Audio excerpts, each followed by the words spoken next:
the annual meeting of ACTRIMS, which stands for the European Committee for Treatment and Research of Multiple Sclerosis, is a great opportunity for researchers and clinicians to get together and share their ideas and present the results of their research work.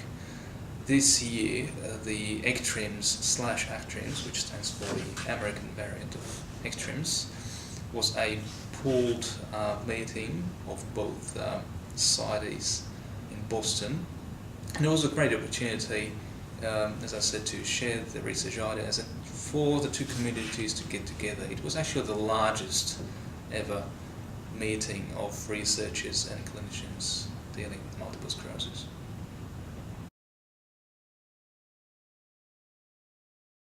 Thank you, Andrew, for this question. It's a really complicated one because as I said, ACTRIMS meeting was a large meeting with lots of very interesting and progressive ideas.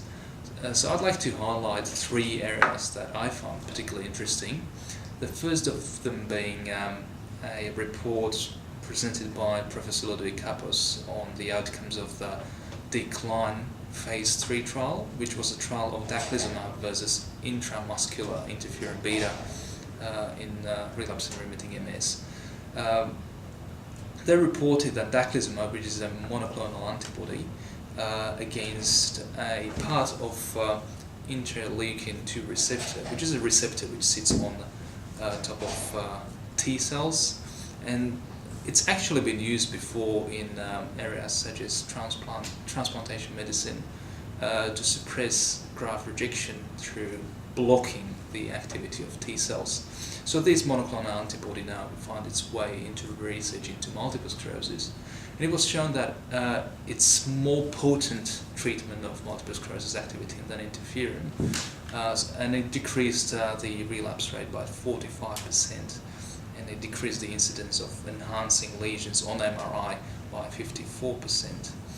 At the same time, the tolerability of the drug seemed to be good, but we only had 2 to 3 years of follow-up, so we certainly need more. So there's one exciting area. Another area that I'd like to highlight is where two presentations on a very similar topic, one by Tim Spellman, who is the MS-based statistician, and who was also nominated for as a finalist for the Best Presentation Prize, and the other one by Professor Martin Tre from Barcelona, and they both examined predictors of the risk of experiencing a second clinical event after people were diagnosed with clinically isolated syndrome. So, in simpler words, the probability that someone with the first presentation that is suggestive of multiple sclerosis will go and develop clinically definite multiple sclerosis through a second relapse. And they both converged on their results, and they found that the risk, predictors of the risk are abnormal MRI, either at baseline or within the first year from the first presentation, and the presence of oligoclonal bands in the cerebrospinal fluid, so in other words, abnormal spinal tap. Interestingly, predictors or markers that were suggestive of decreased risk of the second clinical event were age and treatment with disease-modifying therapies before clinically definite multiple sclerosis. And third area, which I found particularly interesting, was an area that's I think exploded over the past 2 years, which is the opportunity of patients in patient community to interact better with collecting information, or help in collecting information either through online platforms or through mobile devices. So there's been increasingly more and more opportunities for people with multiple sclerosis to interact with their physicians, with the researchers, through apps, through online websites, and collect their demographic data, their clinical data, to test themselves through questionnaires, to test themselves through tests of cognitive performance. And these opportunities are now finding these apps and features are now finding their way into into being used in not only treatment and management of multiple sclerosis, but also into clinical research. And this was presented and very nicely summarized by Robert Burmel from Cleveland. So, to your question, Andrew, what is the what is the step forward that we can expect over the next 5 years? The major step forward. There are certainly very promising treatments in the pipeline, such as daclizumab, which I mentioned earlier, but also some other therapies that we hope to see in the more advanced stages of the preclinical research phase 3 trials over the next 5 years, and quite a few of them based on the technology of monoclonal antibodies.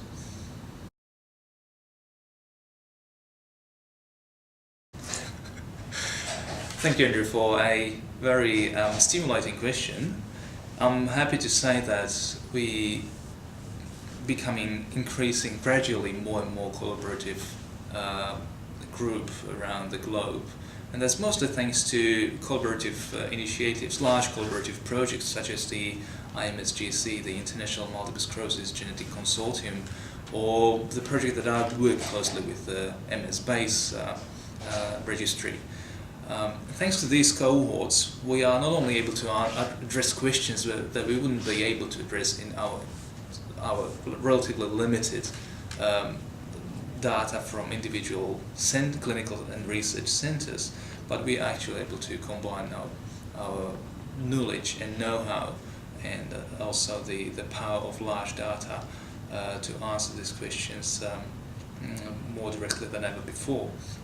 Of course, that's not saying that there is no competition in the field anymore. Well, the clinical researchers are very motivated bunch, and you can't take away the competition. I think in a way it's a good thing that there is still some competition, and people want to be the first to come up with answers to important questions.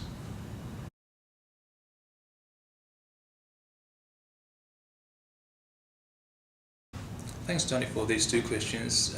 They're personally very relevant to what I've been doing with MS-BASE data, and actually presented a talk on the criteria of progression of disability at this year's ACTRIMS-ECTRIMS meeting. It is a complex question because we do use proxy of disease progression in clinical trials. So what we essentially trying to do is we estimate the progression of disability long-term and what we believe is permanent progression of disability based on short-term observations, so within 2 or 3 years. So there is a very small, limited snapshot of patients' lives. So we certainly need something, a marker that is predictive and that is stable enough. So in that particular study, I suggested that we use the EDSS, the scale that is commonly used by neurologists to quantify and to score disability in routine clinical practice. And the beauty of the scale is that it's derived from routine neurological examination, so it's very close to neurologists. However, it needs improvement in terms of its stability and decrease in variability in time. So I proposed a series of criteria such as confirmation in time after certain minimum period of time, the minimum stepwise decrease or change in the disability measured by the clinicians, or the number of steps that are used in the progression criteria. Even though this might sound very complex, it is a very important piece of information for future clinical trials and for the design and our ability to predict permanent disability. So I think the most important area for people with more general, clinicians with more general orientation, such as GPs, is to rely on the information that's presented by patients, such as information about change in sensation, change in power, change in vision, and so forth, notwithstanding cognitive impairment. and some degree of ability to validate these symptoms objectively through clinical examination.